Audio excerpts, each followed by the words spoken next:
And welcome to Record Sports Hotline Live. My name is Daniel Plott and I'm delighted to be joined all the way from a picturesque Germany by Keith Jackson and Scott McDermott. Guys, how are you both? Good, Daniel. Yes, good tag. Cheers. As you can see here in the Garmisch Partenkirchen, it is now officially beer o'clock. After a long day at the coalface for me and Scott McDermott, the intrepid Daily Record reporting team from the Euros. Well earned, I have to tell you. You both look really chilled out and relaxed now, but I understand there was a bit of chaos and a bit of a palaver travelling over. Aye. Certainly was. Well, we'd love to hear about it. I think for me, Daniel, the panic set in when I seen Keith. It was about 10:20 at night in a remote train station in Bavaria, and Keith at one point was trying to flag down a tractor on the road so we could get a lift to Garmisch. So there was a bit of concern that we'd be sleeping in the train station at one point, but I tell you what, at that point it did seem like a rather distressing reality. That was probably going to be the most likely outcome. Yeah, we were rescued by a lovely American lady called Jennifer. From the American military, funnily enough. Yeah, lovely. She saved us, managed to get us a taxi and get us to base camp. So we got here safe and sound in the end. She'd actually made the exact same set of mistakes as we had, which I'm going to offer up as a defence that it wasn't down to purely us being international idiots. She lives in Garmisch and had made the same mistakes because obviously there's a problem with the train lines, a problem being that half of it's flooded because of the recent weather conditions, severe weather in this part of the country. So you have to get off one train to get onto a different line to go to another place, to then get a bus that doesn't move for half an hour to take someplace else. There was also a great moment when the taxi driver, we were trying to negotiate with the taxi driver. He spoke no word English, so you had two Scottish guys, a German guy, and an American woman. I was going to say, you two struggle with English, don't you? So it'd be...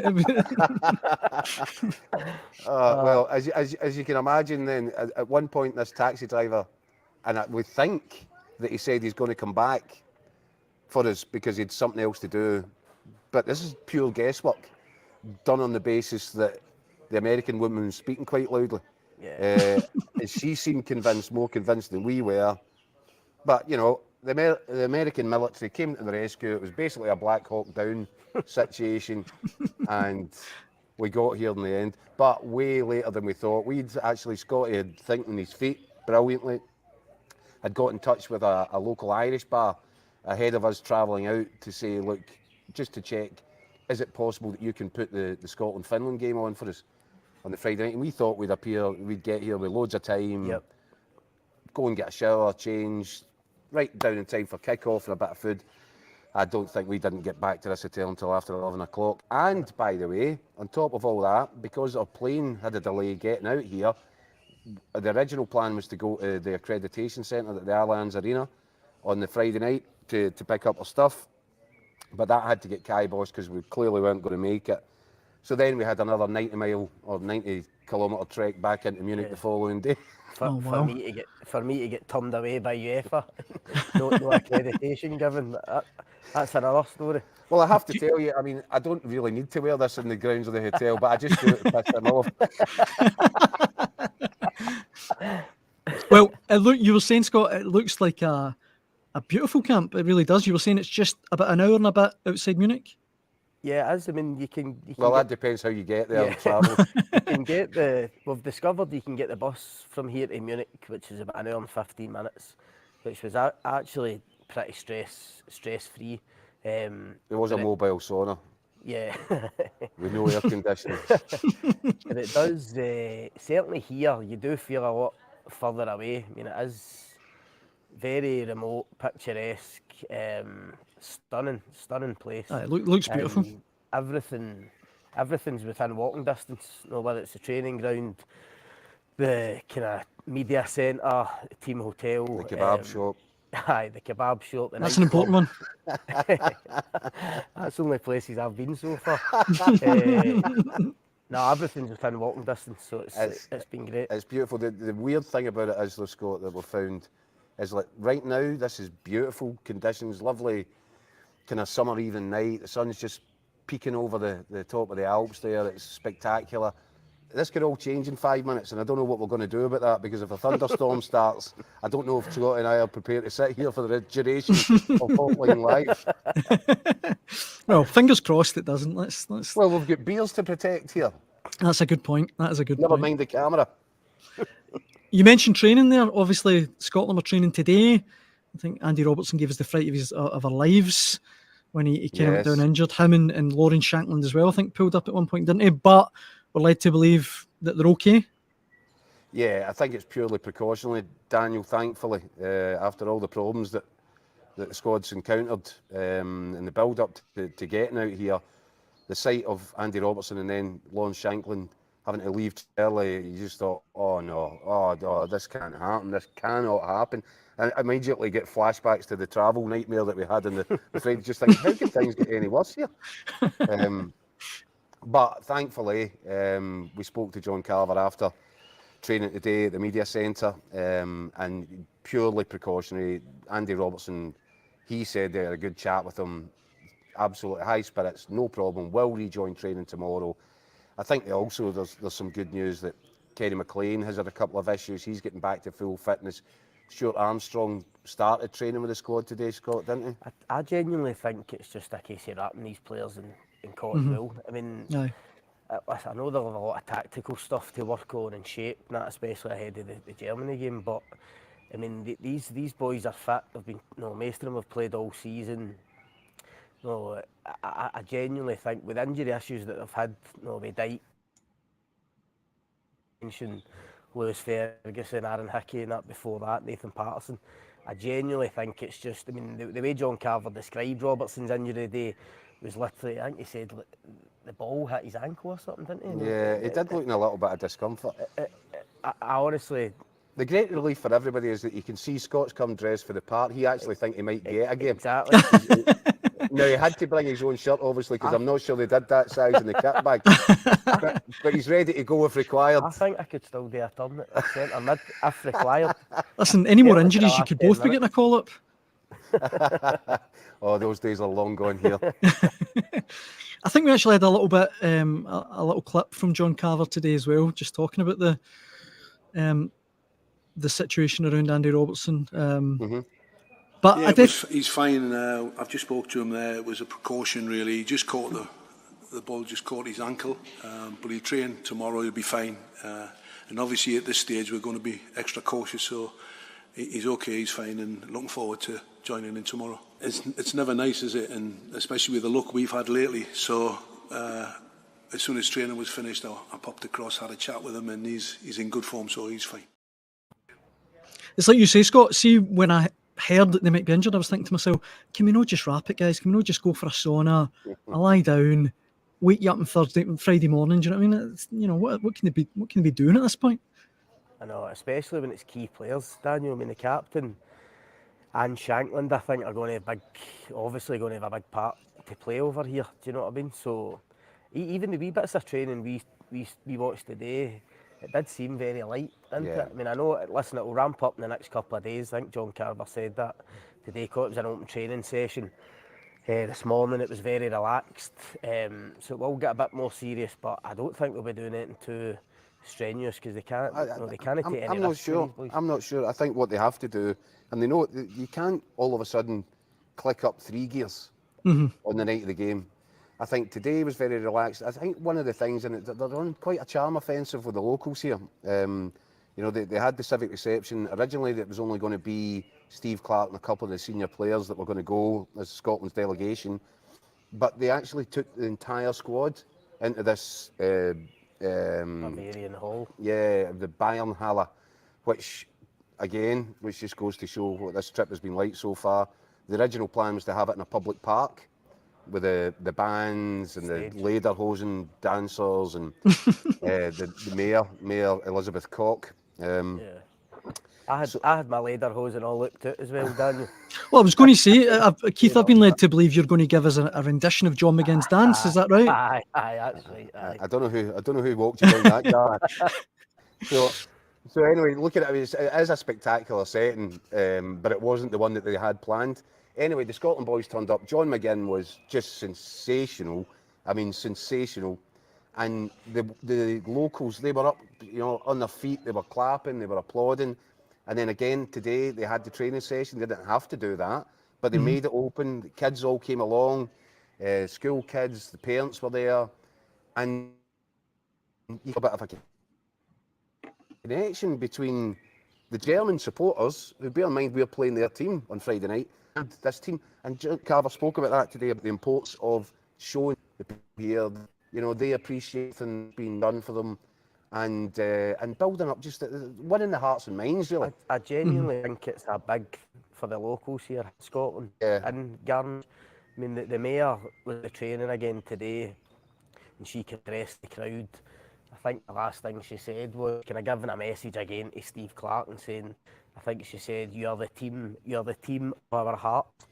So they've clearly struck up a real kind of affinity already with the manager and the players. And listen, locals here will they'll watch Andy Robertson and Scott McTominay and John McGinn, especially, Premier League players, every week on TV. Do you know what I mean? So to have them in this wee corner of Europe, Armish Partenkirchen, I definitely think it's a big thing for the locals here. And the thing is as well, that the players are going out of their way to engage.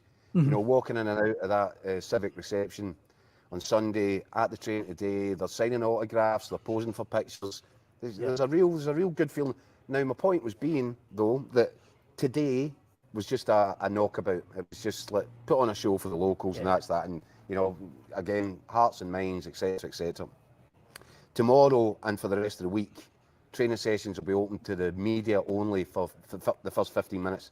That's essentially just to give our staffers, etc., maybe us, if we go up again, not sure we will, if we, some access, so you can take a few pictures, but it stretches, and it's the odd run and warm up. Then everybody is escorted off the premises, and it's done behind closed doors, and that's where the real shape starts to begin for, tactically, how we're going to shape up against the Germans.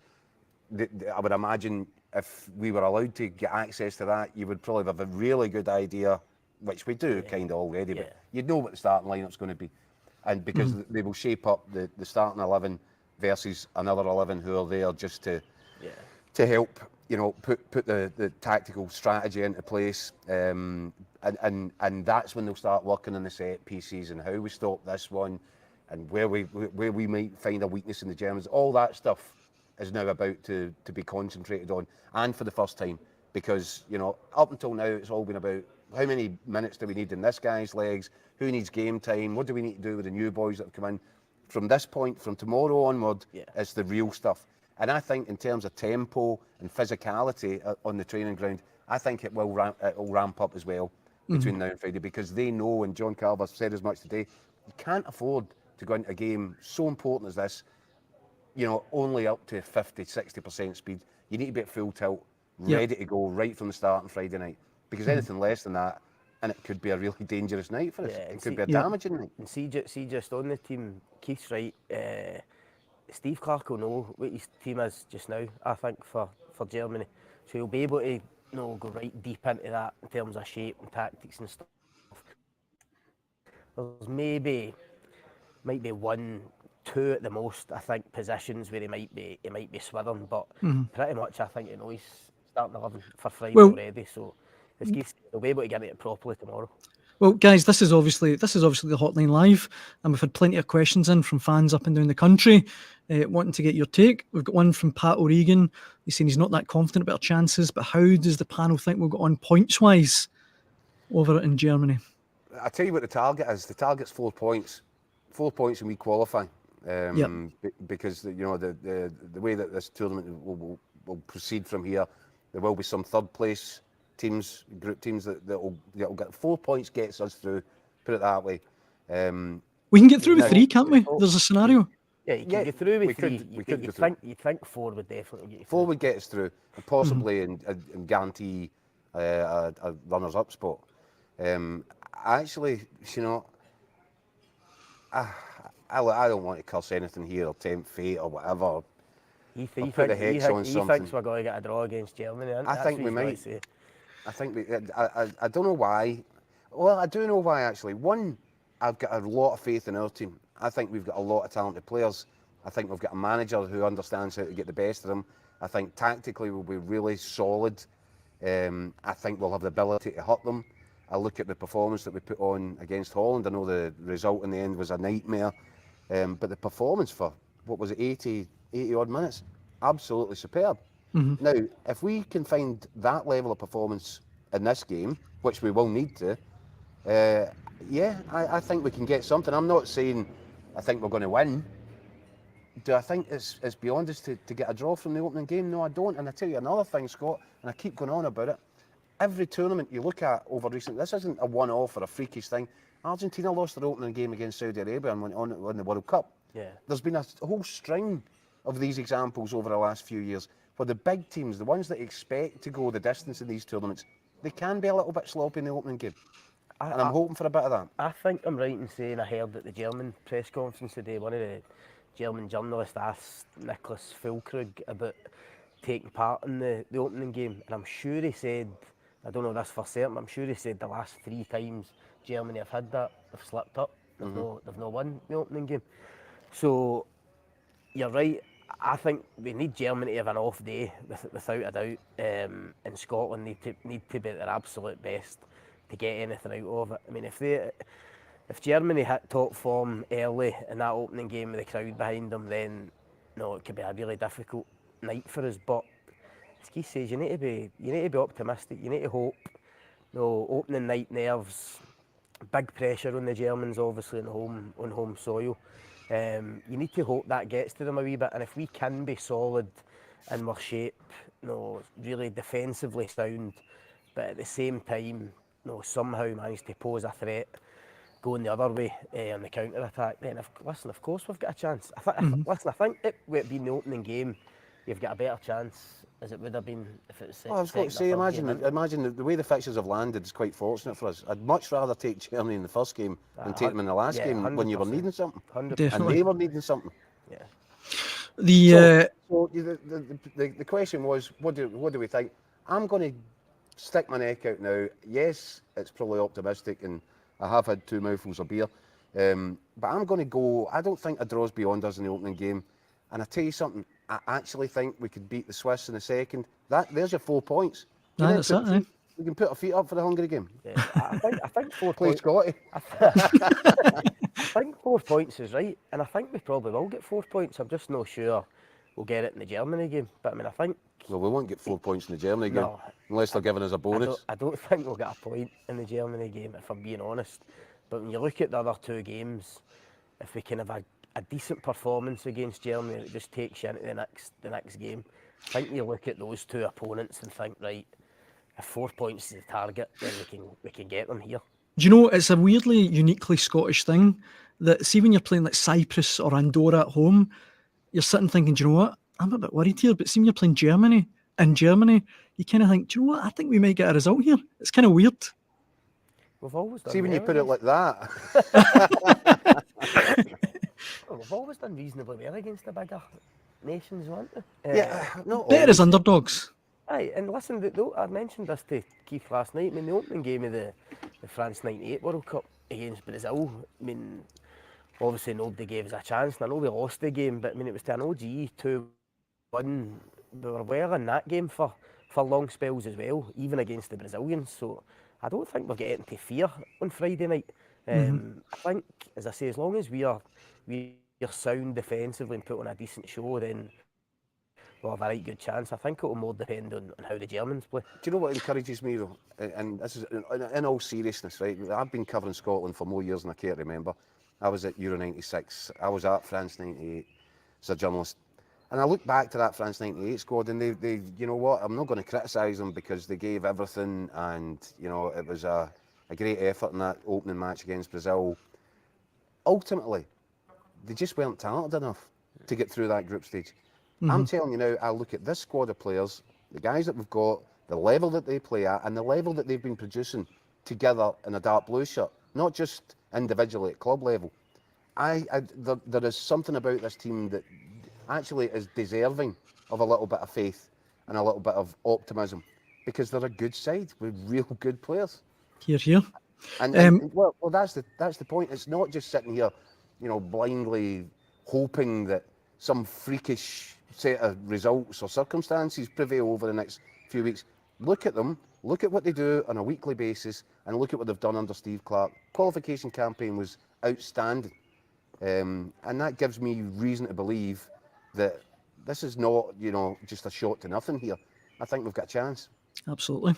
Now, guys, I've got a very glamorous guest to bring on. Really? Don't say I'm not. Don't say I'm not good to you, but all the way from, I think he's front room, Michael Gannon. Oh, glamorous Gannon. Tell you what, boys, this is an act of absolute cruelty, dragging me out here watching you guys. It's like one of those episodes of Bullseye when they duff up the 101 down, they roll up the speedboats, the big bully dragging a speedboat onto the stage. It's absolute torture. It's good to see you, chaps. I've got my pint as well. I've got a pint of water before I go to Tesco.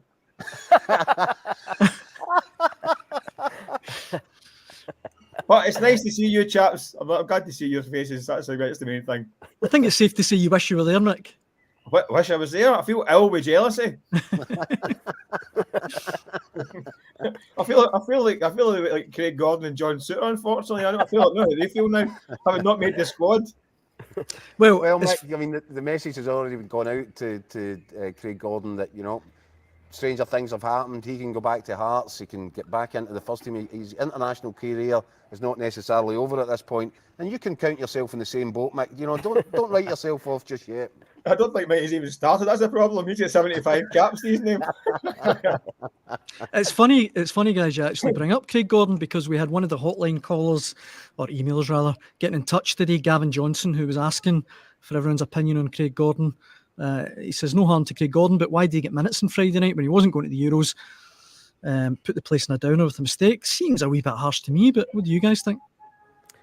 It's a wee bit harsh. I mean, listen, it was a sentimental call, wasn't it, to put him on for the last 15 to get his 75th cap, and almost a kind of thank you for Steve Clarke. I think just for the kind of service that Craig Gordon's given, and the fact that he actually wanted to hang about for that game, because it would have been easy when he knew he wasn't coming to Germany. It would have been easy for him just to leave camp and go home, but he wanted to stick around, wanted to be part of the Finland game, which we didn't see, obviously. And he's obviously come on. Things have went against him, obviously conceding a goal and then conceding a penalty. But listen, I don't think you can hold that against Craig Gordon. I don't think you can blame Steve Clarke for giving him that 75th cap. I think this is a bit much, isn't it? You need to have a heart of stone if you can't see the reason for giving Craig Gordon a bit of game time at the end of that, having to, probably already having told him that you don't need to bring your bag with you to the airport tomorrow morning. That's hard. And, I don't envy Steve Clarke and John Carver for having to reach that decision. In fact, I think it's a big, big decision. If it was me, I would be taking Craig Gordon as my number two. If something happens to Angus Gunn, can you imagine Angus Gunn gets sent off, penalty kick to Germany 10 minutes into the first half on Friday night? Angus Gunn's then suspended for the second game. I would want Craig Gordon to take over for the rest of that match and start the next one. I totally agree. I mean, it'd have been harsh. Listen, it's going to be harsh on any of the goalies having to drop out. But, I mean, personally, I would have had Craig Gordon there as well as backup to Angus Gunn. Because as Keith says, I mean, if anything did happen to Gunn on Friday night, I think if you turned to the bench and knew Craig Gordon was on, you'd feel pretty comfortable putting him on. And I'm not sure, with all due respect to the other keepers in the squad, I'm not quite sure you would feel as comfortable putting somebody else on. So I'm not sure they'd feel very comfortable with it as well, which is more the issue. Whereas Craig Gordon, with all his experience, Champions League football, international, 75 caps, he would have been able to go into that situation and unfazed. I say all that. Maybe the fact that he got the 15 minutes and had a bit of a nightmare on Friday night justifies that decision. Maybe they're seeing something that we're not getting to see.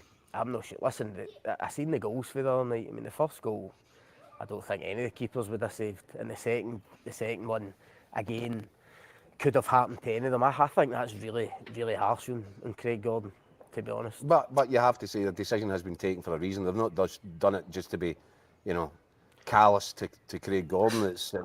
They've made a judgment call. Now, we'll find out if it's the right one. Hopefully we won't have to find out if it's the right one, because Angus Gunn is the number one, and, with the best will in the world, no disrespect to the other boys, we'd rather not see the other two having to step up into that position. Angus Gunn will hopefully be Scotland's number one throughout this competition, however long it may last. Do you know, Keith, I was with you in terms of I would have taken Craig Gordon. I thought Craig Gordon, brilliant goalie, world class at his best, and the experience he's got. But see, after the Finland game on Friday night, Steve Clark in the mix zone was saying, look, it's purely because he's played 7 games since December 22, and the other 3 goalies played in every qualifier. And when you laid it out like that, I kind of thought, who would you leave out then? I mean, Mick, I don't know what you think. Would you have had Gordon in your squad?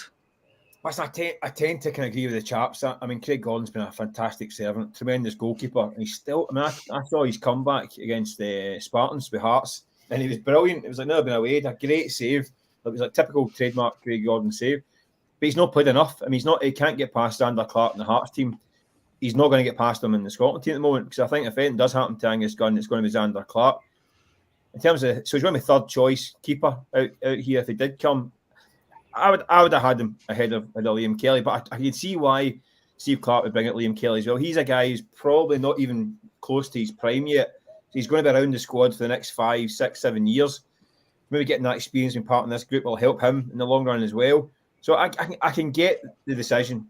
When we are thinking from Craig Gordon, I mean, he's been a great servant, and it would be a great end to his story coming to the Euros and maybe even getting game time. But unfortunately, football doesn't work that way. We saw it on Friday night. The stage was set for the big finale for him, and he kind of chucks in 2 goals as such. So it doesn't work out that way. And Steve Clark's got to be brutal. He's got to be cold and calculated. And that's what he's done. And I can see how he's got to that decision. Aye. Another kind of talking point that's come in from one of our hotline emailers, Danny Hyland. He's asking about James Forrest. Obviously, he was attracting a lot of the headlines towards the end of the domestic season, but he's been a wee bit under the radar since he's met up with Scotland. Clark hasn't done or said anything to suggest James Forrest will play at right wing back. Why has it been earmarked for that role? It's a role, guys, that we know he can play. I thought Anthony Ralston did really well against Finland. I don't know what you guys think. You quite fancy him in that? I do. Right wing back. I do. We were asked to, think up of a potential curveball for Friday night. And I do see there's a risk factor involved, and that's probably why it won't happen. But I like the idea of James Forrest in that role. And I wonder, more to the point, if Steve Clark is looking at it possibly for the next 2 games. Maybe we might need to be a bit more defensively structured and robust and less adventurous for the opening match. But James Forrest, for me, I actually think that he's, in terms of what is available to us right now, without Aaron Hickey, without Patterson, which we all know about, I think he provides the balance in terms of he can offer down the right-hand side what Andy Robertson is going to offer you down the left, in terms of being able to carry the ball, drive at people, good quality delivery into the last third. I really like the idea of James Forrest playing that role. Mm-hmm. I'm not sure that Steve Clark is quite convinced that he can afford to be. He'd probably think that was quite a reckless move to make in the opening game against Germany. He might also have an idea in his head that with 15, 20 to go, if we need a goal, that might be the move. That you take off a more defensive guy in that position and you put James Forrest on and you go a bit hell for leather. Yeah, listen, the obvious concern about James Forrest there would be his defensive nous. I mean, obviously he'd be great going forward, and I don't doubt he would put a shift in going back the way he would put the graft in, but no, Keith and Mick will know it's more that kind of mental side that they'll be able to switch on defensively. And listen, you're going to be in the back foot against the Germans for a lot of the game, you would imagine, on Friday night, coming up against absolute flying machines like Leroy Sané and Florian Wirtz and people like that. So I would doubt very much whether Forrest will be in his mind for the right back role on Friday. However, no, I do think, depending on how the tournament's going, he could be used there, in the other games. I mean, I actually think it'll go the other way on Friday. I can see Steve Clarke going not ultra defensive, but he'll want a defensive player at right wing back. Now, whether that's Ralston or McCrory, or even somebody like a Jack Hendry. I think I mentioned that in the paper today, that I wouldn't be against Jack Hendry starting at right back, because he's played there before. He can do the job. He's obviously got that defensive nous. I think he's confident enough to go up against Asani and that, and he wouldn't be unfazed. And you've still got guys like Ryan Porteous, Grant Hanley, Kieran Tierney as your back three. You've got others there, Cooper, McKenna. So I tend to think he'll go the other way, Steve Clarke, for this first game, and be a bit more defensive minded. As I say, whether that's Ralston or he goes with one of the kind of centre backs like Hendry, I'm not sure. But certainly Forrest could play there later in the tournament. Having said everything, Yeah, I don't see him playing right wing back at any point in time. To be honest with you guys, he hasn't played there a lot in recent seasons. I think he's there because he's a bit of width. We don't have any width in the team. No. And like you say, I think you touched on it, Keith. If we're chasing a game in the last 20 minutes, a bit of width, a bit of kind of pace. He can, and by the way, he can also stand in as a kind of forward as well. If God forbid we lost a couple of strikers, which would be a disaster, he can also play up there. So I think he's an option up top. The whole point of what I'm saying is our width does come from our fullbacks. So yeah. If you got get Robertson, defensively, I don't think that's Forrest's strength, really, defensively. No, listen, I agree, but I'm just saying to you, in terms of the balance, in terms of giving you on the right-hand side what you've got on the left-hand side, I think James Forrest is the best fit at this minute in time. None of it is ideal, obviously, but in terms of what you're offering going forward, I accept that there's issues that need to be thought about first and foremost defensively. I actually don't mind Scott's idea as well. Because I tell you what you would have there defensively, you've got guys that are there primarily to limit the damage that's getting done, but you've also got quite a lot of pace in these areas with Porteous and Jack Henry. These guys, great recovery pace, and I just think we're knocked out of kilter a little bit, given that we've always been set up under Clarke to offer that threat from the fullbacks. They're the guys that give you the width, and without the same on the right as we've got on the left, I wonder if we'll look a little bit off-balanced. But, that's why Steve Clarke's picking the team and we're not, thank God. One of the other people writing in, guys, Joe Lanigan, I couldn't wait for the Euro optimism, but now the friendly performances have deflated him a little bit. I mean, the friendlies, guys, the friendlies, it's really difficult for Steve Clarke and the players, isn't it? Because they're glorified training exercises, aren't they? I mean, I don't know what else you could take from that Finland game other than the players getting a bit of game time. Well, I was interested in. I've written an article, an interview with John Carver in tomorrow's paper, which I can't go into too much detail about just now, but it's on that very matter. Fans will look at it and think, oh, the results have been pretty poor. 1 win and I don't know how many now, and really, even the win was a not entirely inspiring performance. But they're looking at it through a different set of eyes from even us as press guys, certainly the fans. They're looking at it from, the physios, we've spoken to the medical department. These are the minutes required to get him to optimum levels. This guy hasn't played at all, so let's give him some game time. They're looking at it through a different dial than we are. And everything is about how do we get our squad into optimum shape that we possibly can for Friday night. The results, the performances, yes, you would want, in an ideal world, you want great performances, superb results, but this whole process has not been about that. This isn't about, putting on a show or even adding to your managerial statistics. It's about making sure that the group of players that you're bringing here are in the best shape that you can possibly get them into.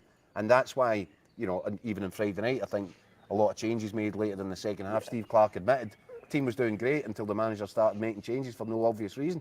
I get that, and listen, I don't disagree with you. I just think, as Daniel says, it is just a shame that we've just lost that wee bit of momentum that we had. Do you know what I mean? We'll see one in the first 5 qualifying games. Yeah. We even finished the group fine as well. A really good performance in Spain, getting the late goal against Georgia. The Norway game at home. The momentum was still there, and there was that real excitement. It does feel like we've. Well, I would actually say that I felt we started to run out of steam. Yeah. And why? Again, maybe I'm certainly my glass is half full compared to yours, right? But I'm looking at it and thinking, do you know what? When these boys are actually being asked to deliver a top level performance, when it's essential that they do it, they have done it. Yeah. They took the foot off the gas. The performance away in Spain was terrific. The McDermott free kick that was disallowed, I'm still distraught about that. But the bottom line is the results did start to just ebb away towards the end of the campaign. Yeah. Friendlies haven't been great. And the friendlies against the big guns, didn't they? Yes. France, Holland, England. But I think we can, obviously you can't dismiss it, but you can also read a bit too much into it. All that matters is that Steve Clarke and the players have learned from the last experience at the Euros, which was a bit of a damp squib, and that they have made the corrections, the changes, the tweaks to strategy that will help us make this one a more enjoyable, more successful event. I genuinely believe they'll do that, and that's why I'm not, going to get too upset about performance levels, form. There are worries. Of course, there are worries. You look at the game over in the Algarve and you think, oh my God, if we're anywhere near ourselves here, we've scored 5 goals before half time, and we didn't. And you think, oh, is this going to be a problem? We're always going to look for problems. We're Scottish. It's what we do. But I'm just wanting to sit down now as a clean slate. Everything starts on Friday night, and then we can make judgments and assessments from there. Yeah, I would get the Men in Black memory pen and ignore these two friendlies. Complete waste of time. Doesn't matter. Wait, listen, France drew with Canada. We've used that a few times. France drew with Canada the other night. England lost to Iceland. Germany lumbered past Greece. Portugal got beat at home. These games don't matter. They're glorified training sessions. So forget all about them. And Scotland, listen, Steve Clarke said himself, Scotland are rubbish at friendlies. That's not the word they use. That's not the word they use. No. We haven't won a friendly at home since I think David Cameron was PM about 5 PMs ago. So we don't do friendlies. This is where it really matters. And I'm with you guys. I'm confident these games are in the distance, and it's all about the future now, isn't it? I don't care about these games. We've had a question in there, guys, from Graham Auld. Shea Adams or Lawrence Shankland? Who gets the nod for the opener? Shea Adams for me, Daniel. I think he's the best all-round striker that we've got. I've thought that for a long time, even when Lyndon Dykes was in the squad. He obviously finished the season with a wee injury at Southampton, and I think Steve Clarke has just kind of nursed him back into it in terms of these friendlies and the training. And I think the idea with that is that he'll be primed for Friday night and ready to go. I mean, listen, I love Lawrence Shankland. I think he'll have a big part to play in this tournament, and I was pleased to see him obviously getting another goal the other night. But I think when it comes down to it and the type of game it's going to be on Friday, I expect Shea Adams to start. I don't know what the other boys think, but I don't think there's any doubt about it. I think, in spite of all the stuff we were talking about James Forrest, and I would like to see it, but I don't think it's going to happen. I think the starting lineup is I could call it right now with 99.9% certainty. It's the starting lineup from the game against Finland on Friday night, but with Shea Adams instead of Shankland, and with Scott McTominay instead of Ryan Christie. That's your team. Interesting, Mick. Would you go along with that? Yeah, that's what I see exactly the same. I think that's how they'll go, and understandably so. I'm interested, guys. You about there in Germany? What's the German mood, right? I keep reading things about like Lothar Matthäus putting the boot into Manuel Neuer and all that stuff, and they're getting a bit twitchy. Are this mob running scared? I wouldn't quite go that far, Michael. Look, the Germans have a natural sort of confidence. Let's just call it confidence, because we're here in German soil and we wouldn't like to insult anybody. They're very confident people, and not without reason. They've got an exceptionally talented group of football players who are all top level operators. Maybe I'm just hoping that they might take us a bit lightly. They might kind of underestimate what we might be capable of doing to them. But yes, how many times have you seen it? The top teams, there's always a lot of ball or noise around them going into tournaments. Look at Gareth Southgate. They must be under massive pressure to perform in this competition. They must be. 100% they will be. Which is why, again, another reason that I'm quite optimistic about our chances on Friday night. I think the German media, Mick, are concerned. I mean, I mean, yeah. I listened into a press conference today, and it was all a bit negative. No questioning the performance against Greece the other night. Obviously, they scraped past 2-1.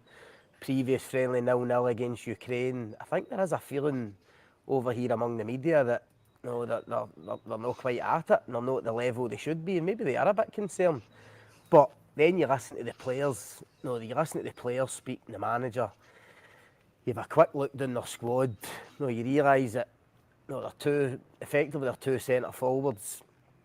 The media, German media, are discussing who's going to start. Is it Kai Havertz for Arsenal, or is it Füllkrug for Borussia Dortmund, who's just played in the Champions League final? So that's the kind of levels you're talking about. So I think the media are pretty concerned. I don't think they've been too impressed with their form getting into it, but I don't think they love all that. I mean, you see the big countries, they love having the media. Exactly. The media love whipping their own law. This isn't good enough, and we should be winning this, and setting ridiculously high standards.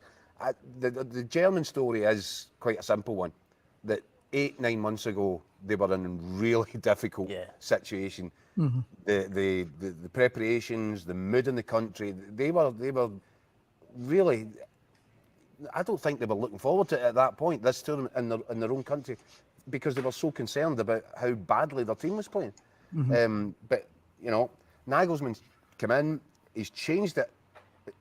I mean, like that in such a short space of time, and he's brought back Toni Kroos. Yeah. And I think that gives a level of confidence that the Germans know this is a guy. Yeah, it brings just won the Champions League, and now he intends going out, retiring from football, hanging up his boots with a European trophy, a European Championship crown as well. Listen, my hope is that they do take us lightly. My hope is that there is a bit of pressure on them. My hope is that it might even buckle them a little bit. I'll be surprised if it does, but it might, and that's my hope. But in terms of, we've seen it time and time again, teams like Germany, Italy, Argentina in the last World Cup, they might get off to a slow start, but they build into a tournament. It's what they do. It's why they're serial winners, these countries, because they know how to build into and grow into a tournament. We're just happy to be here just now. See, just on the strikers, guys, I think worth mentioning Tommy Conway and Liam and Morgan as well. I mean, I think they've Lewis Morgan rather. They've I thought we'd brought another call up in there. Here's Liam Morgan. Did you hear about that? No, but Lewis Morgan and Tommy Conway, I thought, caught there against Finland. Can you see them playing any part on Friday night? It's difficult to see where they're going to get minutes, Daniel. I mean, maybe late on in games, depends on how the games are going. We've already spoke about James Forrest, if we're kind of chasing a goal late on. I mean, the one thing Morgan and Conway gives you is a bit of pace. They're direct. I think they're pretty fearless, certainly in the case of Conway. So, listen, it'd be great to see them getting some minutes just to see what they can provide us with. But I think Steve Clark, as we've touched on earlier, he'll pretty much know what his starting 11 will be. He'll probably even know what his first couple of subs will be, because he'll have he'll have imagined loads of situations in his head and exactly what he's going to do. But I think it's important for players like that to be involved. I mean, I know Lewis Morgan isn't quite as young, but at the last Euros, he had Nathan Patterson and Billy Gilmour and David Turnbull, the kind of young ones that he brought in. I think Clark does like to just have a couple around the place, just to have that wee bit of kind of youthful energy and enthusiasm about it. Let's get it right though. I mean, if it wasn't for the injuries, they're not here. It's as simple as that. They are wild cards that are in simply because, one, we've got an extended squad, the numbers went up to 26, and two, because guys that would have been here on the plane didn't make it. So he's had to find a way. I think Ben Doak would have maybe get some minutes. Ben Doak would have, absolutely. Yeah. So it is what it is. But I tell you something, what I really do believe is that a chance, these training sessions that we've got over here just now, the ones that I had back in Glasgow prior to coming out, if these boys are on that training pitch and they're impressing and they're catching the eye of Steve Clark, he's not going to cut off his nose to spite his face. If he feels that one of them might be able to come on and turn the game or do something that might, turn 1 point into 3 or 0 into 1, he'll do it. I think I'm right in saying that Andy Robertson was he was only brought in originally to for training under Gordon Strachan, and he impressed so much. He was then in the first team, and John McGinn. The two of them were brought in from the under 21s to make up the numbers at training sessions. Aye. And Gordon Strachan was so impressed by them, so impressed by what they could do in terms of ability, but also in terms of their character. And just he spotted it right away. He identified that these two were going to be Scotland internationals for years and years to come, and he does know one or two things. Does Gordon Strachan? He was proven right on that one again. I could keep you here all night, guys, and talk about this, but I know, Scott, you need to get. Well, we've got dinner to go for. And Scott, you need to get a refreshment as well. So my biggest concern is that, as usual, Scotty's waiting for Jack will get his round in here. Exactly. I think you'll find that Jack will got the round in. I'm still waiting for him. That's his first. It must be expenses. Must be expenses. But I want to end with this, guys. John Reid has written in. He's saying, "Please put me at ease, lads.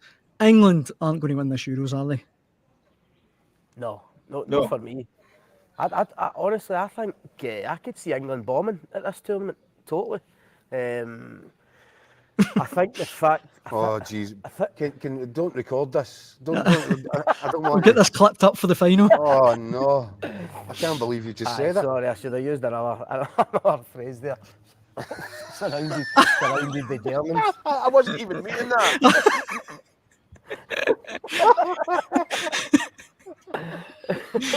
Mick, what do you think? Do you think England have got a chance? No, I don't think so. I think their defence is too ropey. I think they've got plenty going forward. They'll cause a bit of damage, but they won't. Here we go. But no, I don't think they're going to win it. Their back four's too dodgy. Half the teams comes from Crystal Palace and all that stuff. Peace. No chance. Right, well, for what it's worth, and I've said this for years, and I've said it about a succession of English managers actually. England should have won a fair amount of stuff over the last few years when you look at the talent that they've had at their disposal, the golden generation, your Beckhams, your Lampards, your Scholes, that lot, this current lot, Rooney's, Michael Owens. It's ridiculous the level of player that they've had. I just think continually and thankfully, and it's the one thing that saved us, is that they've got their managerial appointments hopelessly wrong, time after time. And I think they've got a guy in charge just now who is really struggling. And I think he's good with the press, and I think the English press are right behind him because he helps them along and they get what they need out of him. But if he was, say he was Swedish, for example, I'm not sure they'd be getting quite as easy a ride as he does. And I think that tactically he's flawed. I think I look at the decisions he's made in terms of personnel. You tell me that Jack Grealish shouldn't be in their squad? You tell me that James Maddison shouldn't? I know that James Maddison didn't have a brilliant second half of the season. I just think that he struggles in terms of picking the right players for the right positions in the right games, and I think he's actually almost overwhelmed by the amount of ability that he's got to choose from. But I think the uncertainty over Southgate's future himself is another reason why they won't win it. You know, so much talk about him going to Man United or a different club after this tournament's finished. People saying it'll be his last tournament. I don't think that bodes well for them, and I think if players can sense that Southgate's not going to be there beyond this tournament, I think it affects. I'm not buying into that. I think if you're a player and you're playing in European Championships, you want to win it. It doesn't matter who your manager is. You want to win it. And I think it affects it. Unless you don't have faith, unless you think he's continually making the wrong decisions, unless you're looking at going, how's Jack Grealish not here? Then perhaps that does feed into the whole thing. But I listen, we could well be eating humble pie in a few weeks' time, because when you look at the level of player they've got, they're dangerous. They're going to be dangerous. In fact, I'll go as far as to say I quite fancy them get through the groups. Well, look, on that note, guys, it's been an absolute pleasure. I should say for everyone watching, you can email us hotline@dailyrecord.co.uk and continue leaving comments in the comment section below here on Facebook, X and YouTube as well. Guys, thank you very much for your time. Keith and Scott, enjoy yourself over there. Not too much though. Yeah, Daniel. thanks We will. for Much having work me to on. do. Thanks for having me on, guys. Thanks. I'm going to go to Tesco and see if any schnitzel in the Tesco food aisle. And thank you very much for watching. We'll be back tomorrow. Cheers.